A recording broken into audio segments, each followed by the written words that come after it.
Hello, you lovely people. Hi, you kindly folk. It's been a while since we last met, our adventures left unwoke. We've got our maps and dice in hand and tales that still provoke. Together we will journey on, our laughter will evoke. Throughout the magic realms we'll go as friendship grows and grows. So hello, you lovely people, and hi, you kindly folk. Welcome back, travelers, to another chapter in the tale of the Bandit Broken. The job at the Luxron Casino was never going to be simple, but no one expected it to unravel quite like this. I am your host and your Dungeon Master, Kyle, and today I will be providing the recap of the previous session. So we last left the Bandit Broken off. We were already in the casino, and Tatiana and Parrish went upstairs to the VIP areas, being chauffeured around by Shamans Pall. As Shamans Pall had come back down, Ari noticed him and went for his gun. Talus quickly jumped in and prevented Ari from causing a scene, letting him know that there would be a time, but that time was not now. The other party with Ao were sitting at the bar, and everyone noticed that there were a couple other figures in the crowd. A couple hours later, a game of blackjack is in session. We meet a couple other characters. We meet the blackjack clerk named Ina, and we meet a geologist. Ortega had a small conversation with Shamans Pall, and Io was eavesdropped by Tatiana as they played the Gambit of Ord. Back at the high stakes blackjack table, the blackjack vendor had to excuse himself to go get winnings, which didn't make sense to Parrish. As he cast Zone of Truth, chaos ensued. The vendor was able to save, and he excused himself, and our geologist friend started causing a scene, distracting Nidosi from her role. Parrish and Ortega tossed a few hands towards each other. The geologist excused himself entirely, vanishing from the scene. Ari noticed Nidosi coming downstairs, and as he went upstairs, he saw Nidosi again coming downstairs, this time with Shamans Pall. The blackjack vendor, nowhere to be seen. Upon a quick scout, you noticed that there was a small bottle near the chutes that brought money up into the vault. The vault had been robbed. Shamans Pall, upset with this, pulled out his most finest firearm, and he fired upon Nidosi, ending her on the spot. As she fell to the ground, Ari took out his gun and fired back at Shamans Pall, first disarming him entirely, and then with a second shot, knocking him over the edge, down onto the first floor. As Ari ran over to the edge to make sure that the deed had been done, he noticed that there was only a cloak and a bullet. With the vault robbed, the thieves gone, the Bandit Broken are left with nothing but silence and the security closing in. The stakes have changed and the weight of failure sits heavy. What was supposed to be a trap for criminals may have been a trap for the Bandit Broken all along. So steel your nerves, gather your thoughts, and join us as we step back into the story. You guys are all currently, Tatiana at least, is on the main floor. You're seeing everybody running amok everywhere. People are evacuating. Gunshots have just been fired. You're looking around. You watched a shadowed cloak figure fall to the ground. You see a gun scattered across the floor. You see security coming, flocking in, running up to the second floor as the four of you are turning around, trying to figure out heads from tails. What just happened? Who do we talk to? Where do we go from here? The one security guard that had been interrogating you initially, you had been talking to him a little bit. He is aware that Shamans Pall could potentially have been behind it all. But the reason why Nidosi is on the ground is still cause for concern, especially since the spell was just cast. You had convinced them that the spell meant nothing, and the real culprits have finally gotten away. The security is looking at you. They don't seem to be posing a threat because they don't want to cause any more of a scene, and they don't want any of their own to be hurt anymore. What do you guys do? Ortega is immediately looking around to see who's taking charge. Is anyone from the security details taking charge? Not. Or is it just... It's kind of just everyone is kind of bombarding with questions right now. Okay. Ortega's going to want to talk to the security detail, but I see Ashley has a hand up, so I'm going to let her do what she want to do. Is Io still there, or did she take off? Io, when she heard the first gunshot, she did look up, and you were able to keep eyes on her at that point. She looked up and she noticed a figure fall, and everyone ran out, and they clearly seemed to have run out as well. Damn it. Okay. In that case, I am going to go investigate the body that fell and look for the gun. The gun. Okay. Yeah, make an investigation check. What? Good at that. I mean, of course I'm good at that, but... I think you have advantage on Fey Fiend or Undead. Oh, it's 23. Oh, do I get advantage then? Yes, you do. Do I? Oh, really? I didn't get advantage, so I wasn't gonna ask. Well, anyways, I got 23 to start, so do better. No, I can't. 22. That's fine. 23. You head on over to this figure that you saw fall, and you look around, and you expect a body, but there's no body there. You see that there's like a remnants of this like Icarus-like substance kind of on the bottom, the back end of the cloak. I'm gonna taste it. Okay, make a Constitution saving throw. That's a nat 1. Okay. That'll teach you. That'll teach you. That was quick. Okay. Oops. So you take 20 points of necrotic damage. Ooh. As you feel this, it's this like goopy black tar-like substance. It's kind of like a molasses in the sense of how sticky it is. And as you taste it like this very pungent, acidic burn on your tongue, and you just feel enraged with this necrotic energy. You can't really quite put a name to it, but it almost tastes like a very decayed, rotten flesh. Not that you would know what that tastes like, but that's kind of that's where we're going with. And it's on the back of the inside of the cloak. So you get the impression that there was some form of creation in this cloak.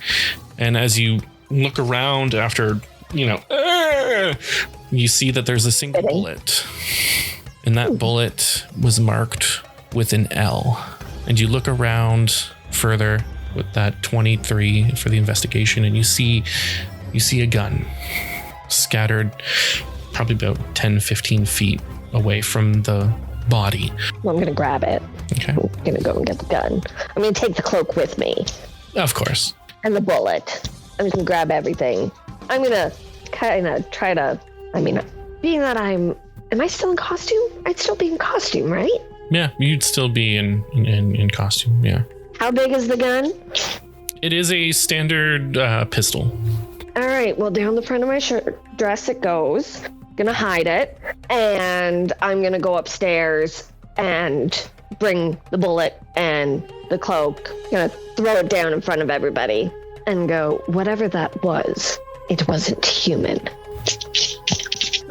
Ortega is immediately looking to the security that have kind of started to come this way, but nobody's taking charge. And he's just gonna immediately give the description of the three individuals that he did see. Mm-hmm. And he's just going to point at like 4 or 5 of them and just be like, search the perimeter. We need to find them ASAP. You and you, grab that cloak and stand at the top of the stairs until I get there. We'll go over it together. He's just going to try and... how does he really want to do this? I don't think he's trying to intimidate. He's just trying to, I guess, persuade, like just kind of command the situation. I would say, yeah, you're being assertive, not intimidating. Mm-hmm. Yeah, I would, make a persuasion check. At the end of last session, I think Parrish had also been trying to kind of corral the guards, and I'd like to give the help action. Yeah, that's fine. Excellent. Sweet. I will take that advantage if that's what you're implying, Lee. Excellent. 21. Okay. The guards seem to, without really having any sense of direction, not knowing what to do, they kind of look around and they see that, yeah, you guys are, if you wanted to start something, you would have started it already. Their concern is Medosi, but yeah, they are able to kind of separate and diffuse. And then and then the other thing Ortega is looking for is the security that are like, this is beyond my scope. I want to get out of here. And he's basically just going to say to anyone that wants to leave, hand over your earpieces and vacate the premises at your leisure. And he's basically just looking for them to hand over the earpieces because he wants the earpieces. Of course. You do notice that a lot of the ones that were dressed as with not the casino guards, the Sentinels of Memory, you do not see any of them there. This is just the proper casino guard. The casino guardsmen's, there's not really many that had the earpieces. The earpieces were like for Nidosi and the Sentinels of Memory, and the higher ups. They only gave them to the hired bodyguards, like yourself. So none of the guards actually had proper earpieces, and if they did have them, they wouldn't have known that it was ascending. Who else in our group has them? Do Lily and Ari have earpieces? Lily and Ari do, yes. Okay. I believe Parrish and Tatiana do not. Yeah. Okay. Well, earpiece? That's amazing. Yeah. Earpiece. Ortega is going to bend down and basically turn Nidosi's head to see if this is the one that has an earpiece. It is the one. Because I'm looking for 2 ear. Okay, excellent. He's going to take the earpiece. Okay. And then just point to some guard that looks like he might have one, and just, I guess, make a perception check to see if there's anybody else that has one that doesn't have anything to do. Or one that was like I get like a hired guard, but like looks like they're at the low end of the totem pole. You basically just want to get an earpiece for your party. Yes, absolutely. I will say that you're able to get at least 2 more earpieces. Okay, perfect. The party's covered. That's all Ortega is looking for, because that is just something that could be extremely useful down the road. It's possible, yeah. Lee definitely had a hand up, so I'm gonna give him a chance. Oh, I was just throwing some thumbs up. I think Parrish is going to test the waters on trying to get back upstairs, because getting to Shamans Pall's room or rooms might reveal a little bit more of his involvement. Likely not, but worth a check. You can try to get over to the 3rd floor. Yes. Yeah, I'm not gonna stealth my way in. I am a VIP, so I will just kind of, if there's no direct questions coming for me for the casting of a spell or anything, and we've kind of diffused the situation, I'm going to try and retire to my chambers. Yeah, maybe bring Tatiana with me. You go over to the one guard that had been kind of watching the doors just to make sure no one was going up to the executive offices and suites. He looks at you and, yes, of course. Carry on, grab your things. We're going to be closing the casino down for obvious reasons. So grab your things and you can exit. Just give me your VIP passes when you leave. Yes, and of course it would come with a full refund given everything that's happened. I can't make that decision, but if you go downstairs, and I was going to say talk to Nidosi, but I guess that's not going to work. Talk to our concierge, and we'll get you sorted. Very well. Come, darling. Can't hear you, Ash. Oh, can you hear me now? Yes. Okay. I will follow Parrish upstairs. Do I notice that you look rather roughed up? I wouldn't say rather, but Ortega did get a clean lick in or 2. We both look like we've maybe taken a punch to the face. Can I insight to see if I put 2 and 2 together, being I was on a different floor? You can make an insight check, yeah. Hey. Well, that's a 22. Yeah, you're able to tell that they were kind of in a tussle together, and just based on the apologies that you'd heard and the fact that no one else seems to be sore or nosebleed or scuff on the face, it's those between the two. And give Ortega a very disapproving look as we stroll upstairs. Now that we can drop the facade, I was thinking maybe we could take a look at Shamans Pall's actual operation of business. I went there once with Ari and Talus.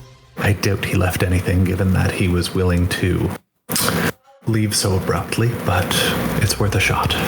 Oh, it's definitely worth a shot. I also have presents for Ari. Well, that's very kind of you. I think he's had a big day. I'm going to show him the bullet with the L. It sounds so condescending. He's had a big day.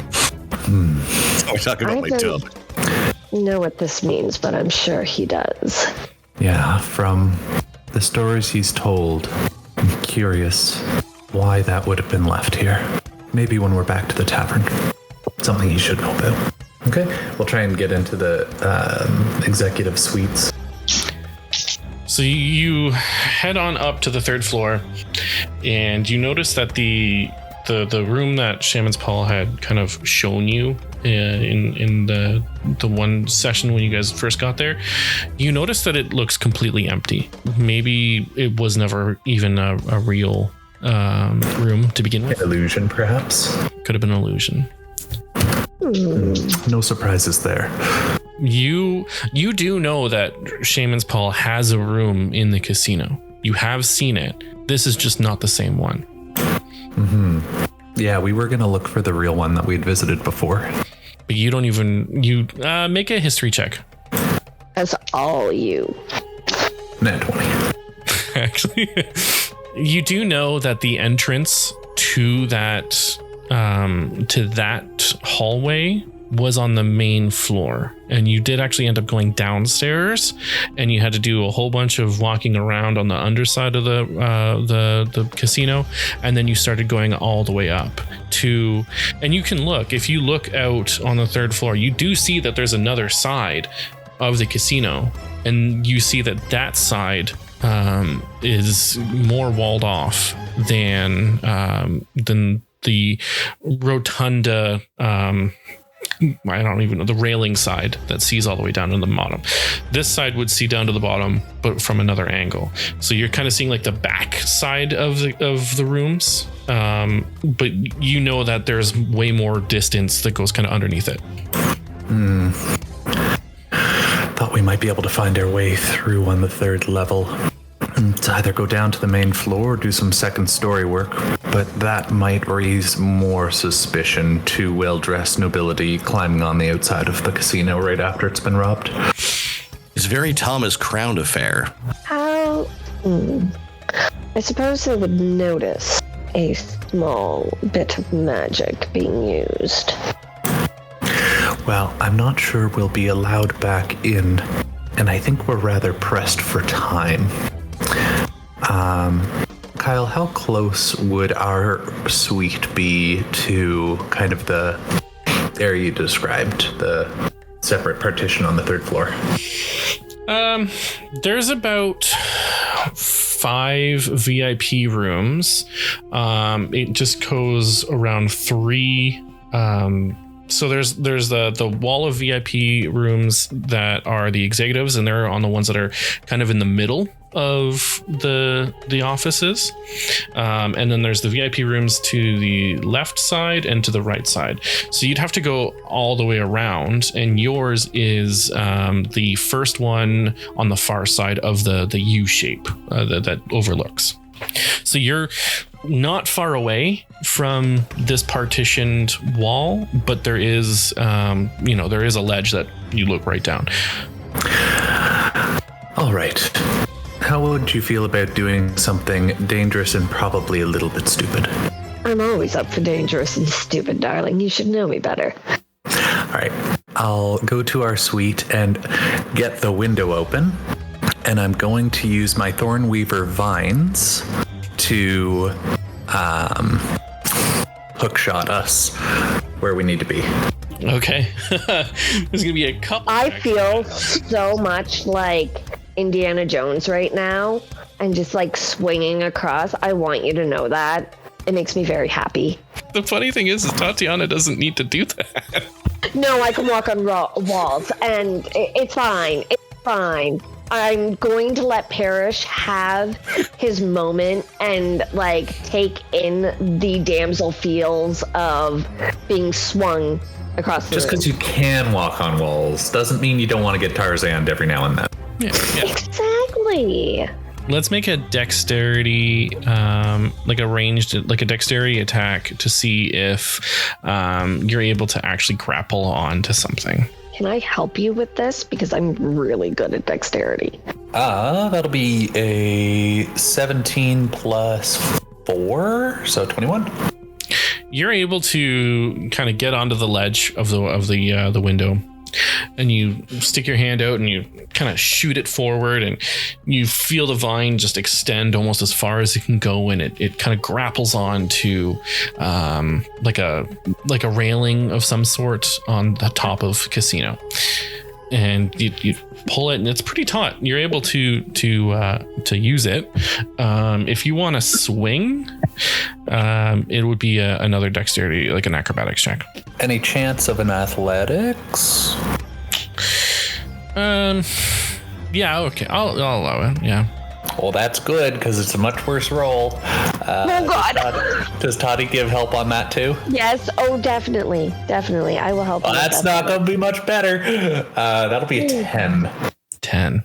So as you kind of heave yourself off, and you dun, dun, dun, dun, dun, dun, dun, as you swing over to another side of the railing, you get your feet and you're like, oh no, and can I grab the wall? Can I react and because I can walk on walls. So can I grab the wall? Yeah. Can I spider in it? You can Yeah. You can spider Gwen it. Yeah. Oh yes, I may have forgotten that it would have been easier for you to.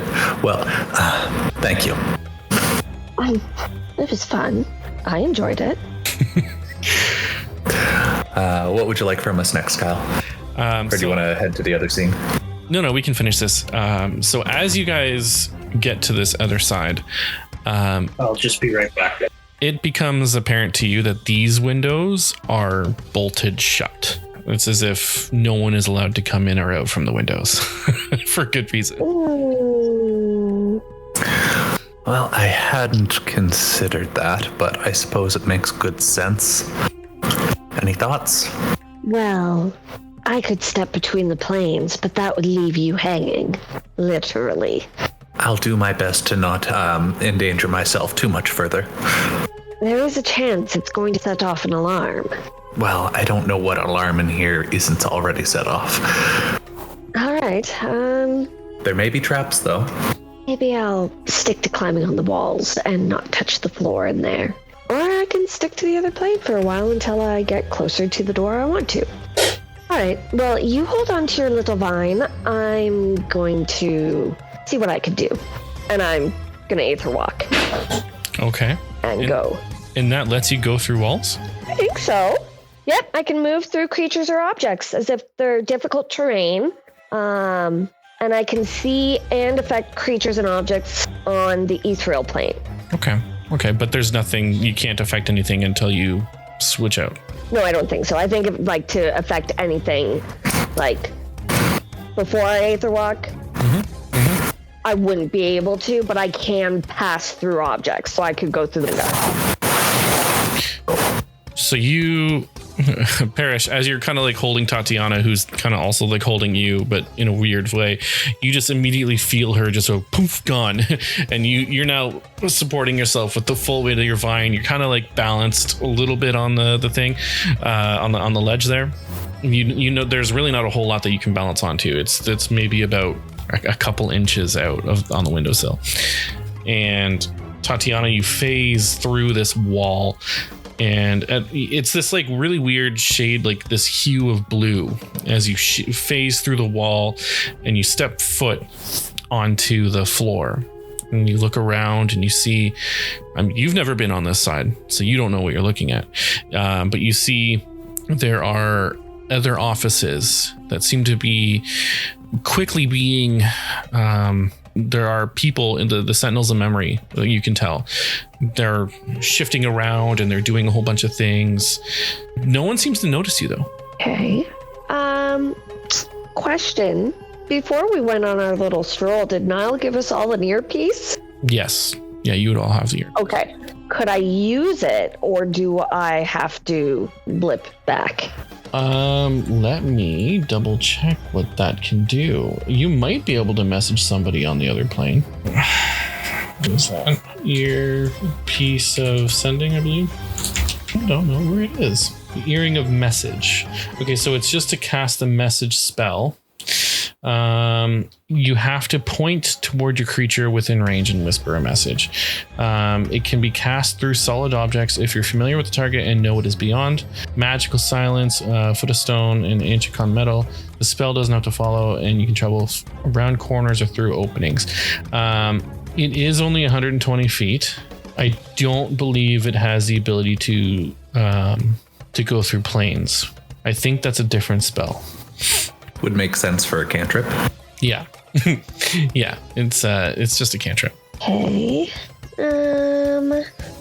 So right now I can make out that there's a bunch of sentinels of mind blank. The Sentinels of Memory.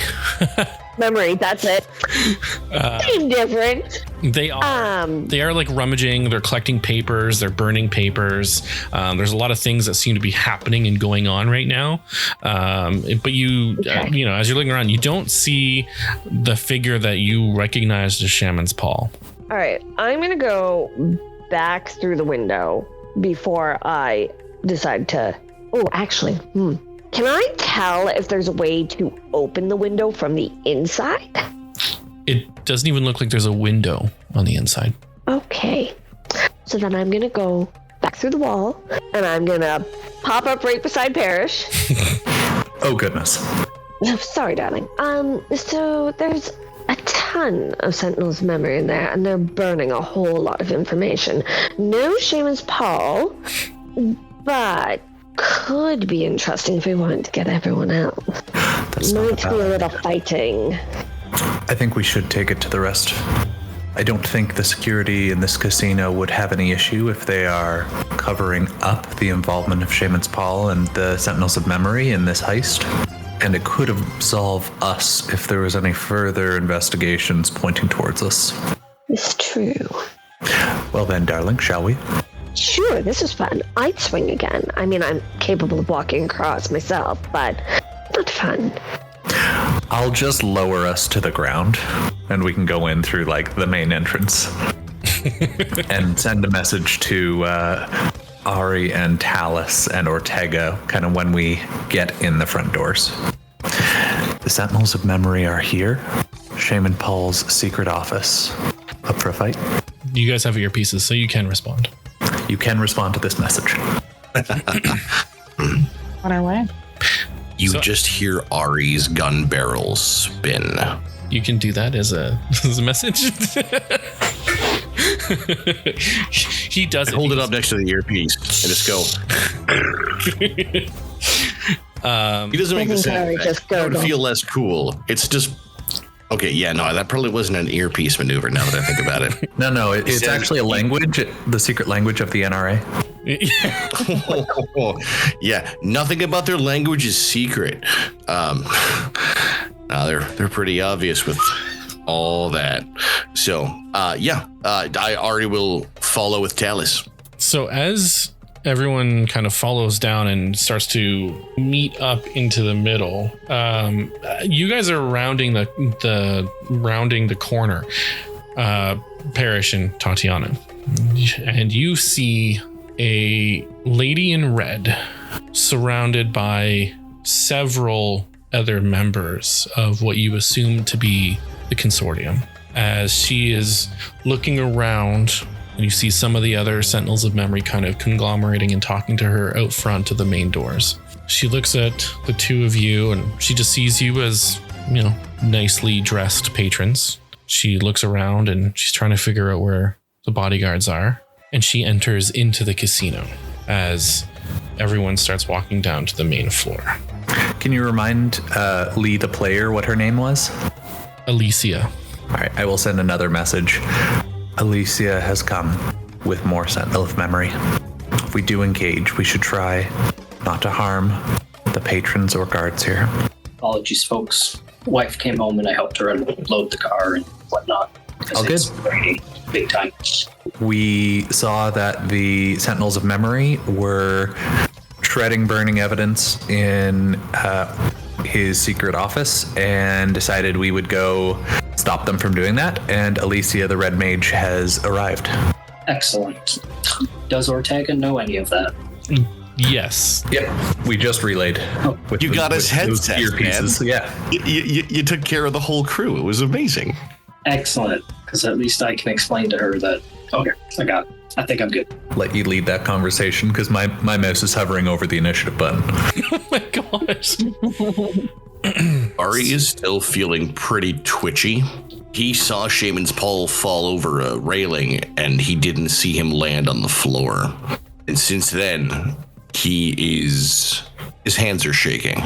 So, as Alicia enters in with a lot of members of the Consortium, she looks around into the main floor of the casino.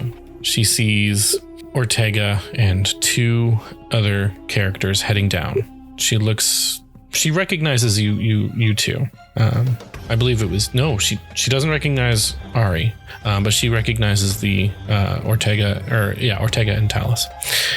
She goes, well, it looks like you've failed your mission. Well, when the culprits are the Sentinels of Memory, which was completely unexpected, shit happens. There's currently Sentinels of Memory up in Shamans Pall's office burning evidence. Well, of course. Shamans Pall was shot and disappeared. So you knew it was Shamans Pall all along? Is that what you're saying? No, that's news to me, but it wouldn't have been the Sentinels of Memory. He would have been acting alone. Then why are they burning evidence?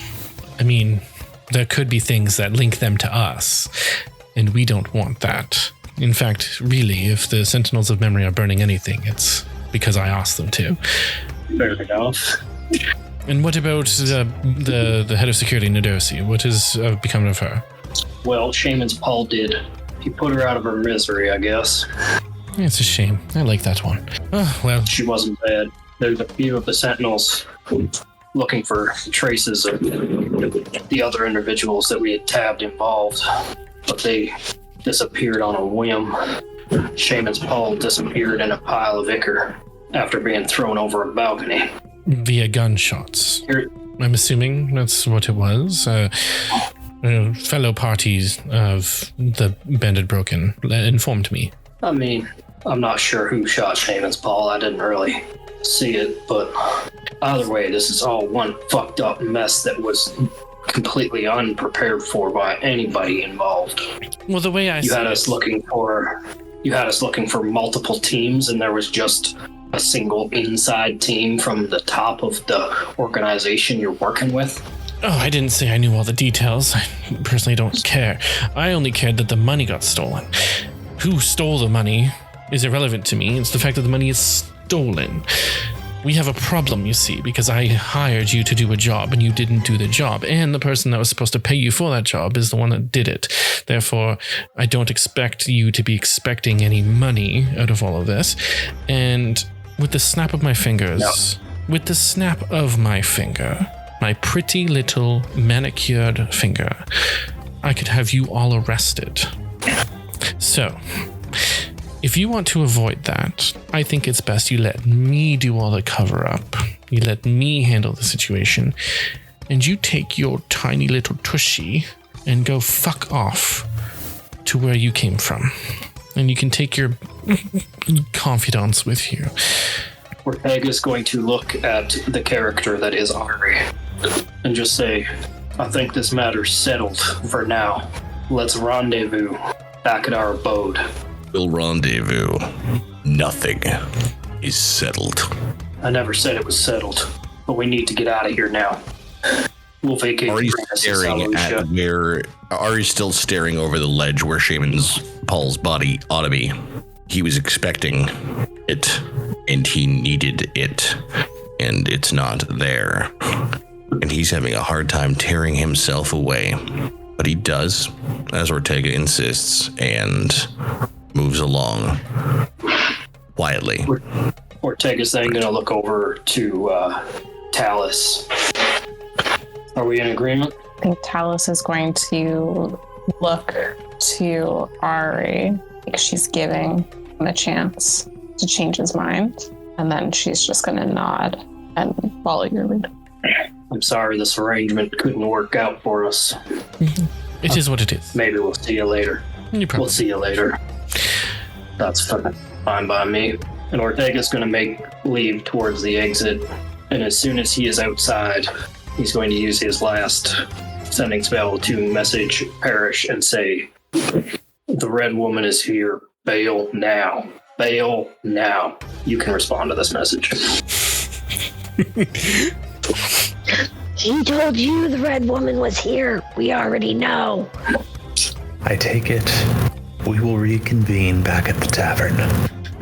Likely best that nobody else dies today. Ortega's out of message sending spells, unless he puts another earring. I guess I have a couple extra earrings. Or if I already gave them to you two, then I don't have them and I can't talk to you anymore, so you don't hear anything in response to that, but you could probably assume that that's what's going to happen.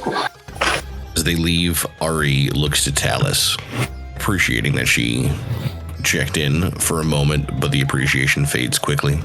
I stopped. Because if I keep going, and I keep pulling this trigger, I will not stop. Put your hand on my gun once, and it may have saved us. I appreciate that. Never do it again. He leaves.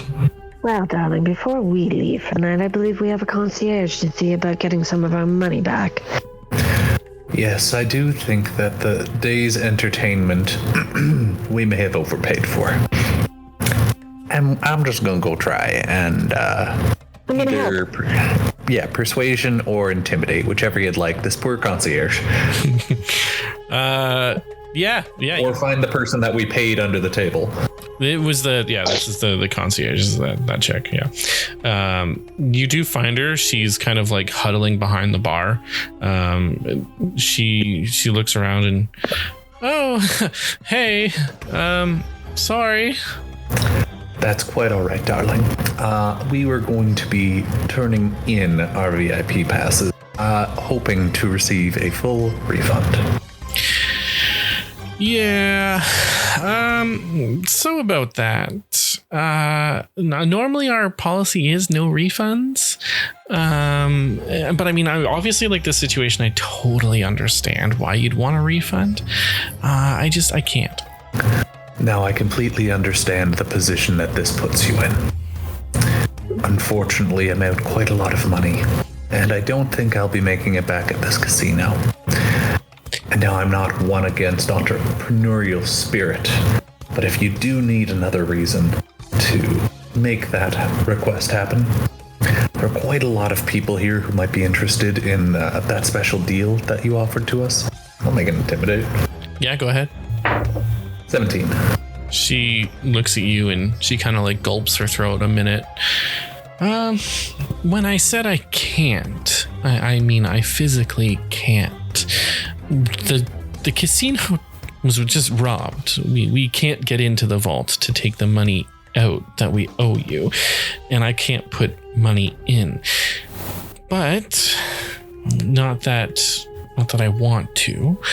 I guess I could give you the amount that I misplaced when I was charging you. And she kind of puts her hand in like her little apron, and she kind of rummages with like the gold satchel that you gave her. That is much appreciated.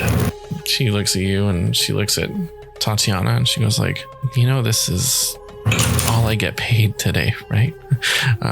But fine. I guess you can have it back. She kind of like slowly pulls the gold satchel out of her apron and kind of closes her eyes, and she like sticks her hand out and she just drops it. And you see that like she's like crying. I appreciate it. Don't pout. Be grateful that I'm not hungry. And I'm going to give her a very toothy grin. And I'll leave her 50 of my own gold. I'm too generous. I'm a soft touch, I know. And next time we visit, I assume VIP passes will be on the house. You all make your way back to the tavern. You see, it's been quite a day. You're all exhausted. At this point, your facade has faded and you're back to your regular selves. You get in, you find your spots at the bar. As usual, Parrish heads behind the bar. And you all think about it for a second. And you remember that Prolix was supposed to be here. And he is not. He is gone. That idiot's going to get himself killed. If he's not dead already.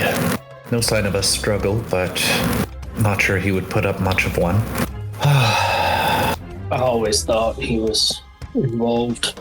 I think he might just be stupid. A problem for tomorrow, then. I've only met this red woman once. Is she really that dangerous? You've met her more than once, and yes. Dangerous enough that I'm not sure walking away and leaving her as a free agent in the city was the right call. But we're all alive. That is true. Which means in her best interests, that wasn't a good call. Well, I best be preparing dinner then. I think I'm gonna go get some sleep before somebody rips my head off. I think that's the smartest thing you've said all night. I'm going to be playing with the little bullet that I picked up. I wish I could use some whiskey. Middle shelf as it always is. I know you've been taking bottles. I don't know what you're talking about. If you are requesting a glass be poured, I would be happy to. I'm so sorry, team. Thank you so much for your patience. Thank you so much. We love you. It's fine. Don't worry about it. I love you guys just a ton. Thank you. I hadn't put those things together yet, so sorry. I will pour a glass of whiskey for Tatiana and Ari. As Ortega gets to the bottom of the steps to head upstairs to get away from Tatiana, and he's going to hear the word whiskey, and he is going to take a deep breath, and then he's going to turn around and plop a seat next to Parrish. I'll take one too. Parrish is going to smile and nod. Fill up your glass. Fill up for one for Talus too. Mine can be off the bottom shelf. It's going to taste like shit anyway. Maybe just an acquired taste. Still, good to go through the motions. Speaking of tasting like shit, whatever was on that cape, that is the worst thing I have ever tasted. As a rule, when people have been shot and leave remnants, I don't put it in my mouth. Well, as a rule, when you're like me, you like to taste things that look blood. Yeah, no, I see that. Don't ick another person's yum, my bad. Well, Parrish, still, what did it taste like? You tasted Shamans Pall, like, what was that? I was expecting a body, and I didn't see one. I was expecting broken bones and eyes rolled back into the back of what was left of his head. And I didn't get to see any of it, and I gotta say, I'm a little disappointed. Well, don't be too disappointed as she reaches down the front of her shirt and pulls out a gun and puts it in front of you. Because I brought you a present. Ari, you immediately recognize this weapon, and you know exactly what it used to be called. What? Make a history check, actually. Let's just double check, make sure you remember. Okay. Sorry, my days fell on the ground. 15 plus 15. You recall this. Shamans Pall used to call it his blood spit irons. First off, that's a badass name. And second off, Ari takes a moment of pause, both because the visual of Lady Tatiana pulling out that gun from between her bosom is gives anyone a pause, really, if you have a heartbeat and a soul. And outside of that, seeing that weapon on the ground, or on the table rather, he remembers he's seen it in action. He's filled with both, I don't know, how would he...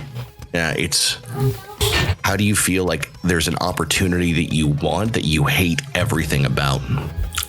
I will say this. With your history check, you remember this gun looking differently. Even when you disarmed Shamans Pall, it looked different. Is it the same gun or is it a different gun?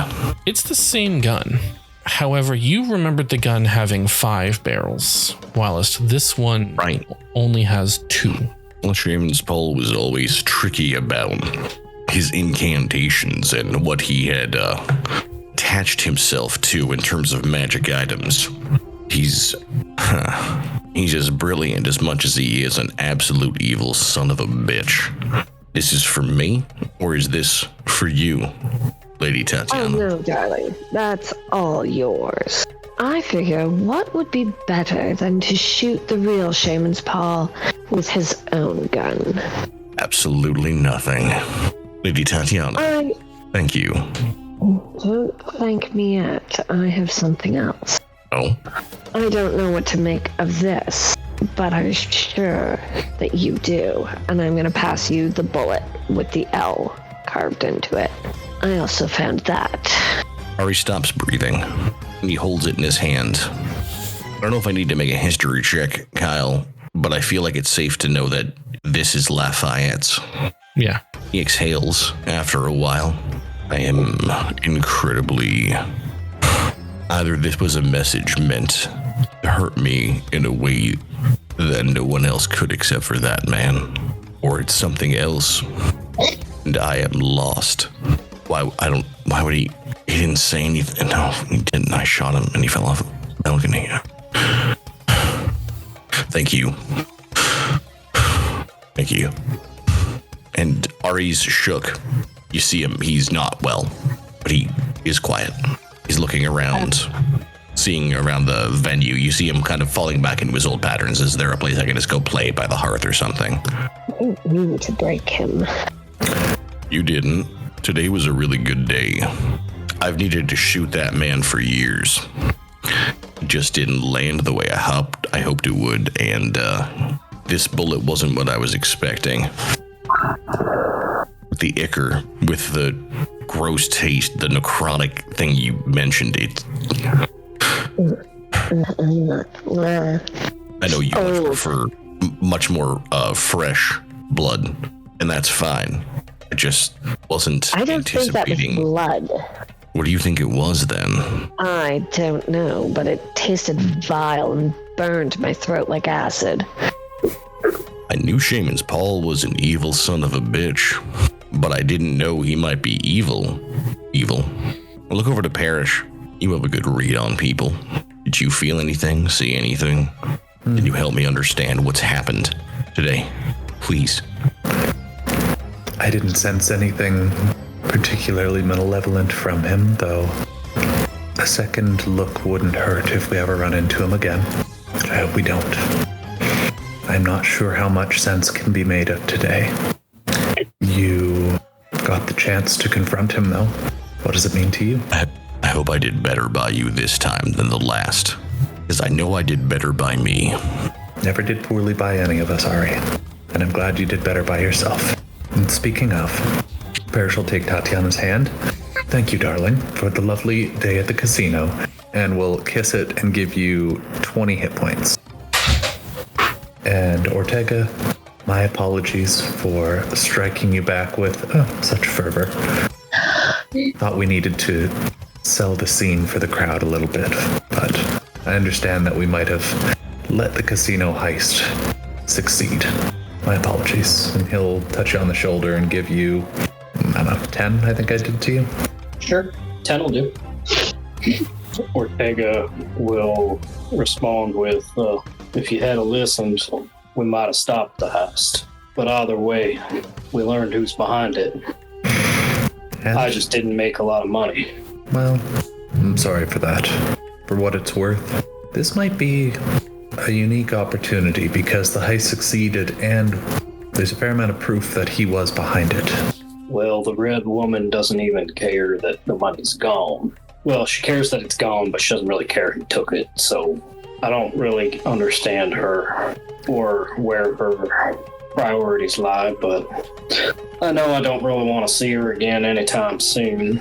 Well, Shamans Pall is running out of the few precious friends he might have made in the city, and I think we can take that as a win for the city. Talus, by the way, thank you very much for covering a few rounds of roulette. Was it 750 you had passed me? Forget about it. It's fine. I'm gonna look at Ari and be like, I won your money fair and square. You're not getting it back. Never would ask for it back. Only the opportunity someday to win it. Unless, of course, you're afraid of a wager.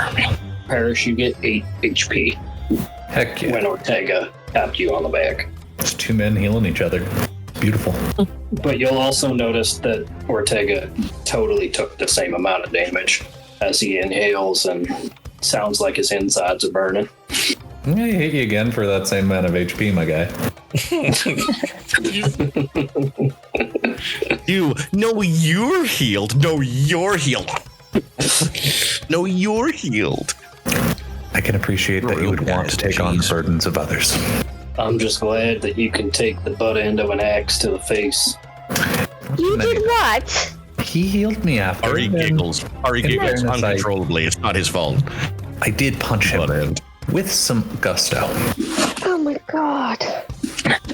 You know what? No. Listen, I'm biting my tongue too, Lady Tatiana. Listen, can we please just joke about this so much later? Please. I'll die if I don't. She's gonna take another shot of whiskey and just like stare at her glass. And then fill it back up. And take another shot. Then fill it again. You know what? No. I'm choosing not. I will be nice today. I will be nice. I feel like I've shot enough enemies. I'd rather take a shot with friends. Well, that's a good line. So Ari will pour himself 2 shots as Lady Tatiana had just done. We'll drain them both without as much poise as she did. And we'll look around to see if there is opportunities to play at the bar. The bar is pretty quiet. You did have it locked down for the day, and there's always opportunity to play. You're able to do so. Then Ari grabs his guitar, his lute that he has adored but forgotten where he got it. Ari will essentially, he goes up to the hearth and he plays a song.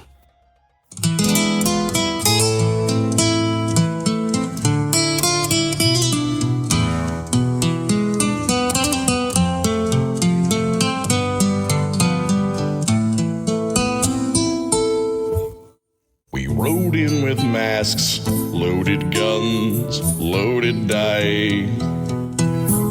Same kind of place where I paid the devil's price. Cards on the table and ghosts in the lights. Old debts got paid tonight. My crew this time, we're closer than blood. They earned it in fire, the fey and the mud. No, they don't know it, but they pulled me through.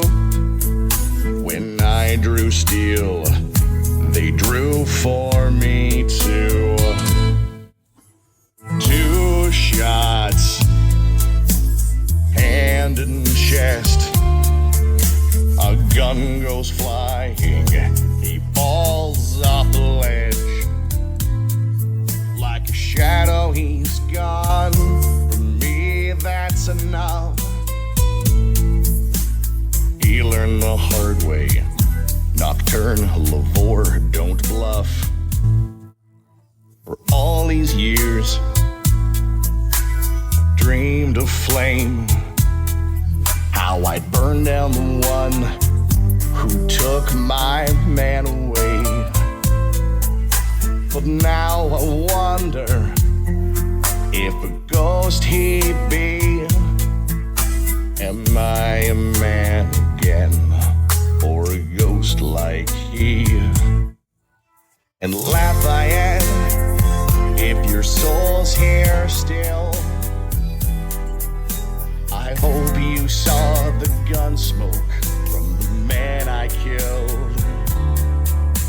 It's what I wrote for you. My violent song. I'm sorry I did you wrong. 2 shots and a chest. A gun goes flying. He falls off a ledge. Like a shadow, he's gone. For me, that's enough. He learned the hard way. Nocturnal Lavore, don't bluff.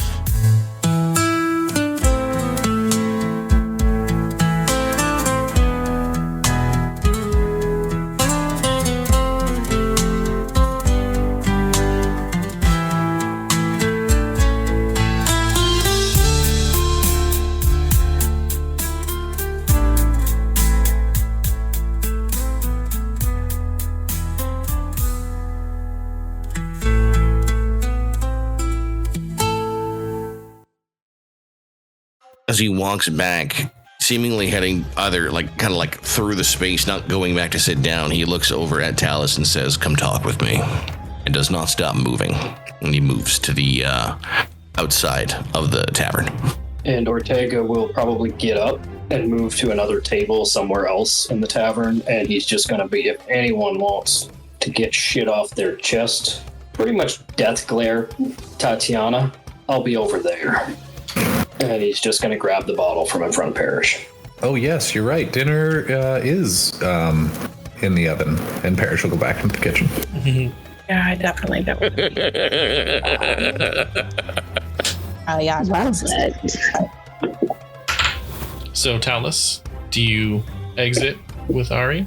Yeah, she's gonna shoot a glance over at Ortega and go okay, and mosey on inside. As the Seriously? sorry, go ahead. Look Go ahead. around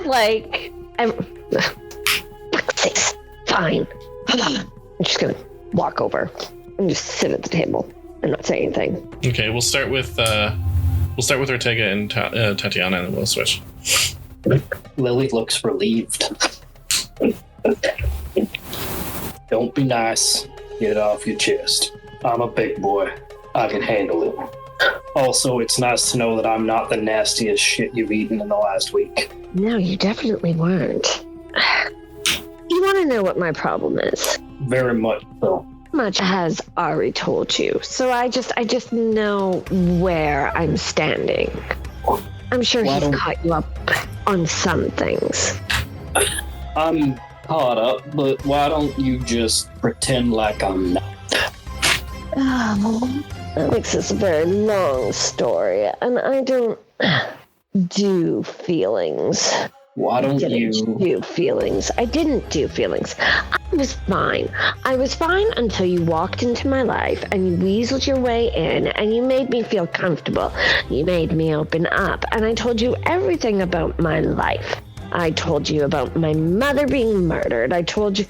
I shared things with you that I have never told anybody, and then you just go and you leave me in the Fae for Narabi, thinking you're going to save me, which I'm sorry, I didn't need fucking saving.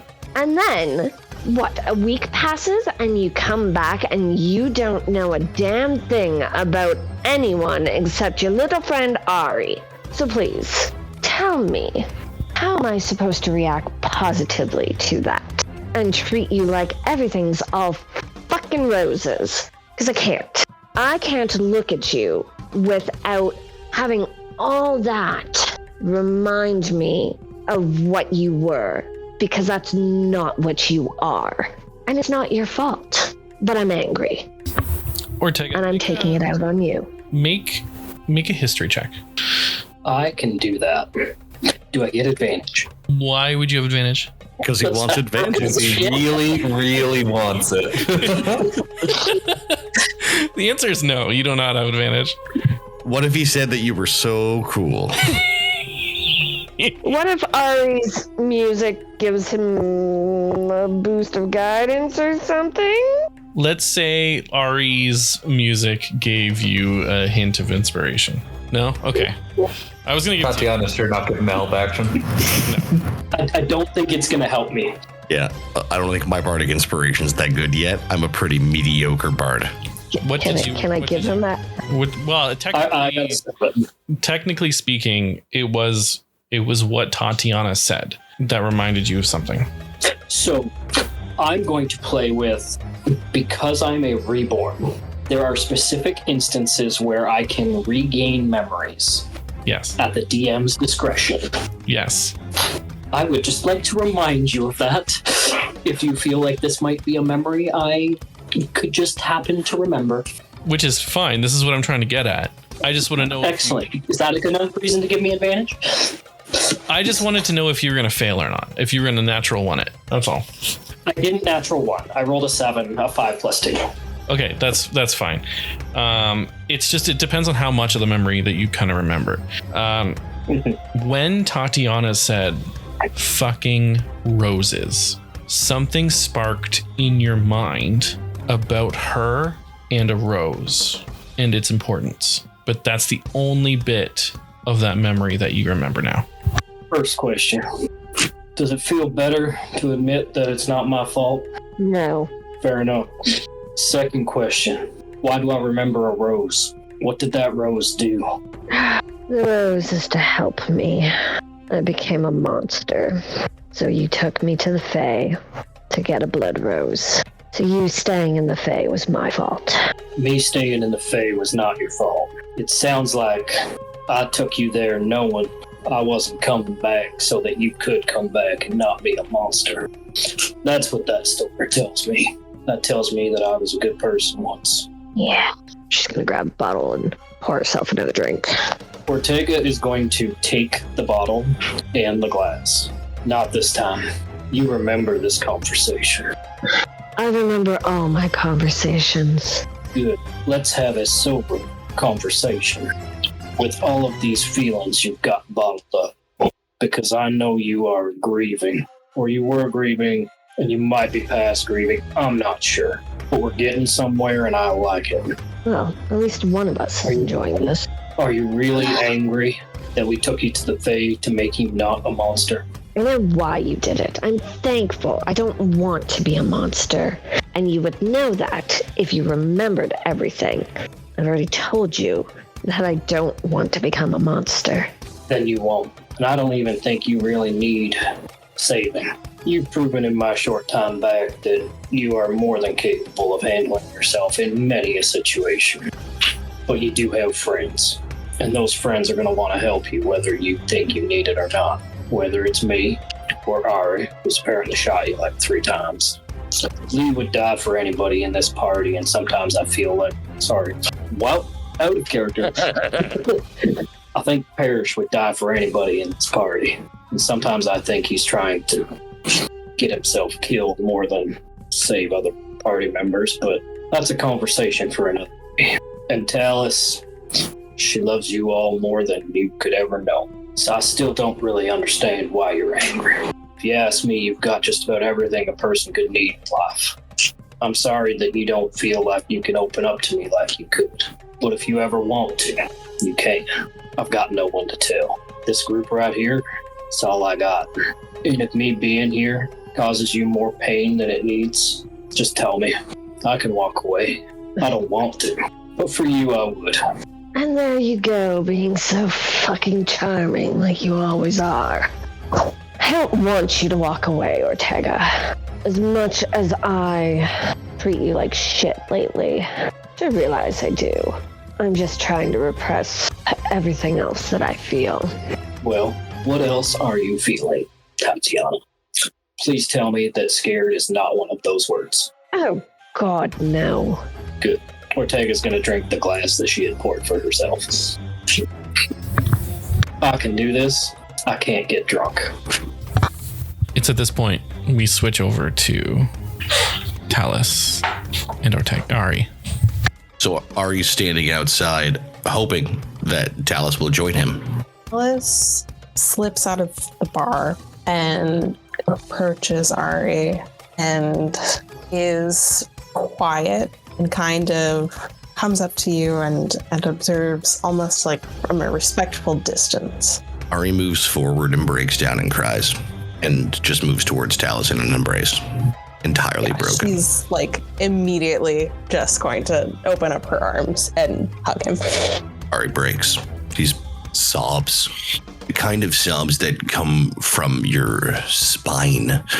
The kind that it hurts to do, but you have to because holding it in hurts worse. He gathers himself after a moment and with a tear-stained face and eyes still reddened and swollen, just says, I think you're the only person strong enough who's put their hand on my gun to stop me from making a terrible choice. And I am sorry that I am so angry with you. And I am so angry. His body should have been there and I needed to see it. And I haven't seen it yet. And this, and he pulls out the bullet with the L on it. This is Lafayette's. I thought that I would leave that moment with him flying off of that balcony, feeling whole and well, and I am more broken than I have ever been. And I think maybe you are the only other person who knows what that feels like. You don't have to talk about it, but if I could ever be the person who puts the hand on the gun for you, I want to be. Thank you, Captain. Sorry, I don't think that I put my hand on your gun to stop you from making a bad decision. I think I did it to give you a chance to decide what it was that you really wanted. I don't know what I want anymore. He's gone, and soon whatever's left of his organization is going to be coming after us. I don't even know if staying here is a good idea. I think we have to leave. The man commands incredible power, and now apparently much more than I realized. And I may have gotten us into some serious trouble. I don't believe that. Don't know what to do anymore. And Ari's broken. And like he's just standing there. His posture is different. His everything about he's just torn apart. You see someone who was thinking that vengeance was gonna create something that they needed, and it ended up just shining a hole on the deepest hole in their heart. Don't know what to do now. Ortega will try and protect me. Parrish will nurture and feed, but I don't know anyone else who has been in darkness like this. But I know you, and I think that through what you've... I'm not going to speak for you, Captain, but I think maybe you know the darkness too. I don't know what step comes next, but I would like to stay on your ship, land or sea. Sorry for what I've said. I need this team. I need this group, and I need you. You bring along a loose cannon.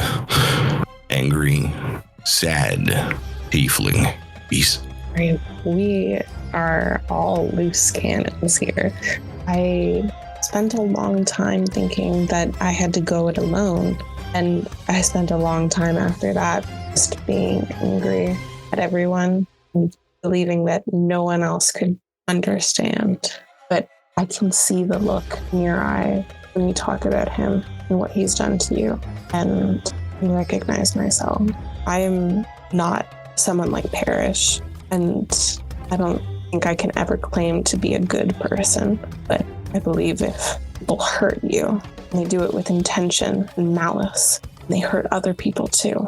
There's a special place for people like that, right? I think you know it is. Needed to kill him today, and I didn't. And instead, I'm thinking about Lafayette in my arms.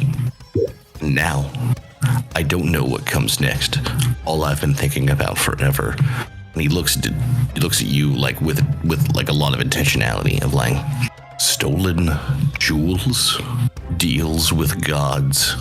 They have been on the back seat for me until I killed this man, and I shot him and watched him fall, and he did not die. And now I don't know what the next step is for me, but I am still driven by vengeance and anger and rage. And I need a captain. And Ari walks back into the bar. It's at this point that everyone kind of finishes their conversations together. And Ari, you walk right back into the bar, and you don't even give anybody the chance. You immediately head up to your room. Yeah, no, I'm gone. I'm done. everyone else finishes off what they were doing. Talus, it's up to you whether you come back in the bar or not.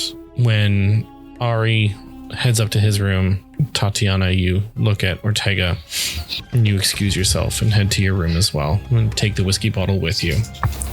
Can I say one last thing? So as I grab the whiskey bottle, I'm going to look at him and I'm going to say, I think the one thing that hurts the most out of all of it is that you were mine and I was yours. And now there's nothing to that. And I'm just going to walk away. I think Ortega is just going to finish drinking the glass that you were originally drinking out of that he stole before you left with the bottle. And he's going to choke on it a little bit. And then he's going to immediately look around to see if there is anybody still left downstairs at the bar. And Parrish walks out with a full course meal. I was just thinking that. Oh, everyone's having dinner in the rooms, I guess. Yeah. I've been slow roasting these peppers for a while to bring out a particular flavor from the skins. If Parrish does walk out, he will notice that Ortega has probably just a single tear rolling down his cheek. He'll bring over a plate, set it in front of him, fill up his whiskey glass with a different bottle. It gets easier. Hurting someone that cared about you so much is never gonna get easy, Parrish. No, nor should it. Then I don't appreciate you lying to my face. It gets easier because you'll put down your roots. You merely existing is not a burden. No, it's not a burden, but part of me wants to give it all back so she could have what she had. But in doing that, we would have never saved her. So don't opine over a choice that you never had. It wasn't yours to make. You made the best choices you could. Life isn't without pain. She knows that better than most. Yeah, I guess so. But from what she told me tonight, it sounds like she's had a lot of pain in her past. Someone like that deserves even the littlest happy moments. Well, you couldn't give those if you didn't come back. I know it probably will never be the same, but she still trusts you enough to tell you what she was feeling. Well, I kind of forced it out of her, but yes. Well, in my experience, Tatiana requires a little bit of forcing to talk about any feelings that aren't involving yelling. She is very good at that. Years of practice, I think. Mind if I join you for dinner? It looks like we're the only two eating. And I'll sit down and we can... I'll gladly watch you eat, Parrish, and enjoy the small talk. I like the small talk. With a friend. Is Talus entering, or what is she doing? Psycho. Listen, put me outside of the bar. I turn around and there's an alley there. I'm like, I don't know, seems pretty tempting to me. I think after that conversation, Talus is not feeling awesome and is feeling a little bit conflicted. And I think part of her wants to go back into inn. And then part of her looks over into the night. I think she'll just sit outside for a little bit. She's not going to leave. She's just going to sit outside. Like she's waiting for something else to happen. Okay. She's just going to sit. Take some deep breaths. Maybe enjoy the quiet for a little bit. Sure. You take deep breaths in and you smell the sight of the city. You smell that the desert city smell. It's a clean smell despite the sandiness that you've grown accustomed to. You take a deep breath in. It's quiet. You hear off in the distance the bustling of the town and the market district further away, a couple blocks away. And you focus even more, and you feel like you can even hear the casino, the consortium and the sentinels conversing amongst themselves, trying to figure out what happened. It's faint, but you know what's happening. You look around the alleyway, you look down the street, you see a cat kind of scamper across one of the paved streets, and you see You see a rat. You see a couple guards, the Ords, the Hand of Ord. They walk past and they look at you and they give you a nod, but no Saigon, just quiet. Ari, as you lay in your bed, holding the bullet in one hand and looking at the pistol, and sometimes you put the bullet in the pistol and you spin it and you unload it and you flick it and you do some, tricks with it, and you haven't really had a chance to take a really good look at this pistol. It's a beautifully well-crafted Exandrian pistol. You know a little bit about its history from what Shamans Pall had spoken to you about. I know we haven't had a lot of story moments, but I am so stoked for this gun. I'm so excited for this gun. You remember oftentimes after Shamans Pall would use it, he seemed to thank it, almost as if he was being commanded by the weapon to use it. And you remember it having 5 barrels. One thing that really striked your memory was you very distinctly remember it having 5 barrels. Why it only has 2, you have no idea. But this gun, it has sleek filigree of vein-like dry blood. It's a darker iron, almost like it's a burnt iron in color. The leather handle was once a nice jet black that is now faded and torn over time. Still looks beautiful. You respect the gun for what it was, but you appreciate it for what it is as well. You look at it again, and you look at the bullet, you really give it a good once over, and you see that it is kind of scratched. Not used, but over time, it's been handled a lot. It's been yeah. What? Why would Lafayette's bullet... Sorry, fucking go on, please. You ponder that for a moment, and as you finally put the gun down on a mantelpiece and you put the bullet up beside it, you put your bullet beside it, you sit on the bed, you put your head down, and you close your eyes. For a moment, you hear silence, but you open your eyes when you think you hear the door open. A cloaked figure approaches you. What the fuck? What? You hear, I lurch up in bed and reach for the gun. You find yourself struggling to do so. Not out of effort, because you are making the effort, but you look to this character and the moonlight reflects in a certain way as you hear the voice, one not heard for 40 years, as Lafayette speaks. Oh my God. Hello, Garnet. I'm sure you have a lot of questions. I'll give you 2. You know how sorry I am. For what?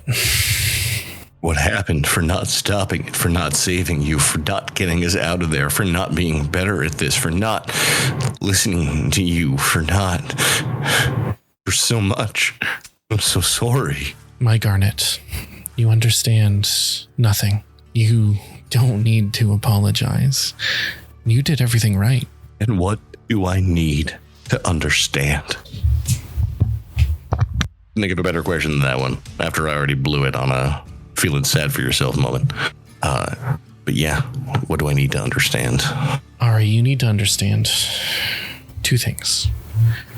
The first thing that you need to understand is that I did die, or rather, a part of me did. The other part that you need to understand is the person that you watched fall was not Shamans Pall, because, and I know it's going to pain you to know this, but you see, Ari, Shamans Pall and I are actually one and the same now. I suppose that you have a lot of questions now, don't you?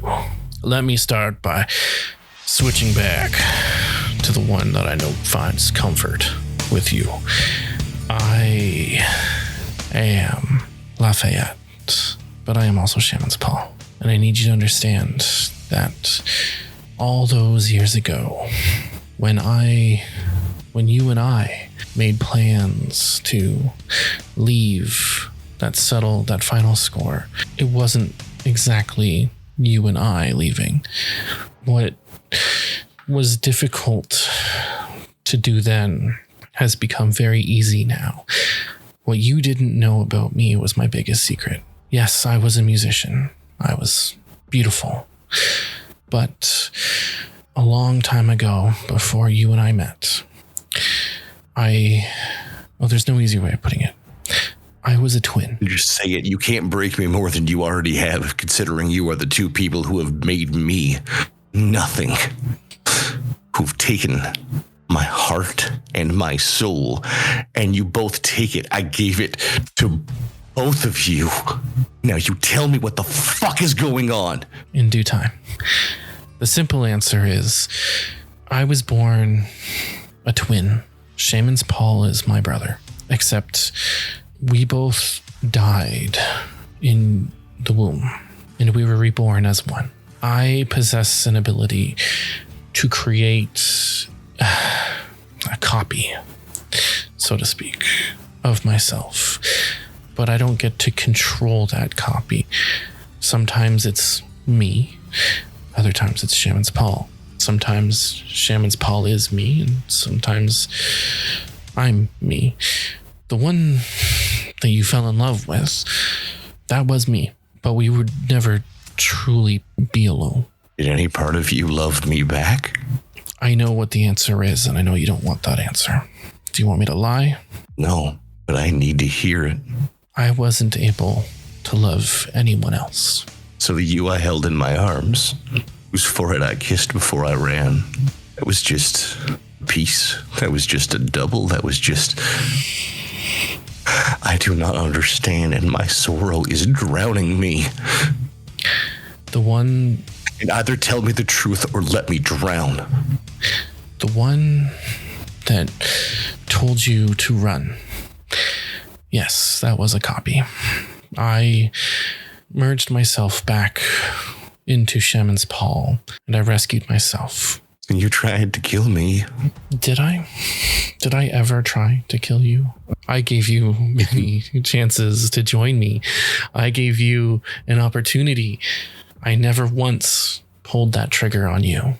Lafayette, you know well enough. If you didn't try and kill me, you made me wish I was dead. So what now? Am I able to find you? Am I able to pull you apart from an evil that I need to see dead? Or is it just the same thing?